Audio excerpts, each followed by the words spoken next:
This is the task of aeration. As you can see, I've got a Toro Procore 648 pedestrian. First things first, you would need to go through your pre-start checks.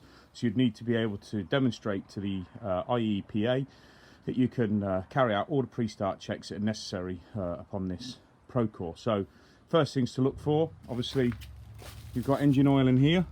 So obviously you would pull that out, you would check the engine oil. If you needed to top it up, you would top it up with the appropriate engine oil. So you might, if it's a petrol, it might be something like 10W40, 1545, but you would get all that information from your manual.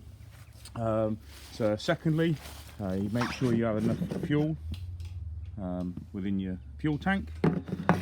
Second or third, you've got to just overall check the machine, make sure everything, you're happy with everything, so the tyres are all inflated correctly. So you'd make sure there's they're not low at the bottom.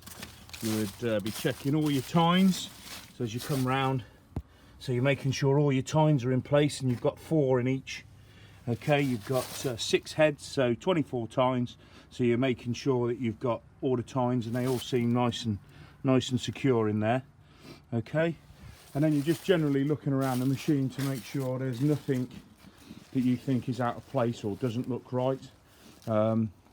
Obviously you would also be checking, once you're happy with all the pre-start checks, you would then be doing the startup procedure. Okay, so the correct startup procedure for a petrol engine. So obviously you've checked your oil, so you would have low revs. Obviously I've just had this running, but normally you would be doing a little bit of choke, turn the key. I'll turn the choke off because obviously I've had it running.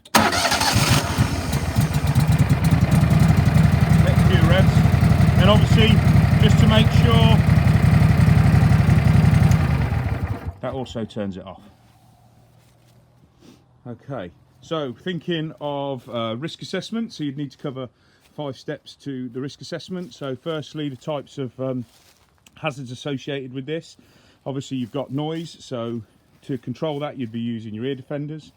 You've obviously got this lowering and lifting, so you've just got to be mindful that you don't get yourselves in a crush position. Obviously you're going to find that very difficult as long as you're on your own and you're up at the end with all the controls. So you just got to make sure obviously as this lifts in and out. Other hazards to be associated with maybe out on the ground, so you've got maybe sprinklers, corner flag sockets, you've got cricket square sockets that you might be having in the ground, so it'd be good to identify those first. So you might want to put a cone on them or put a bit of white paint circle around them, so whatever works for you at your facility. So to combat all of this, you'd have the right PPE on, so you'd have ear defenders. You might have gloves if it's a cold day, so that you don't lose the inability to be able to control the machine. Make sure you've got work boots on. And some of you might work at a school, so you might have school children, so you might have to get an email sent out to say that this certain work's going on the ground. But generally that's all your pre-start checks and health and safety covered within using the Procore.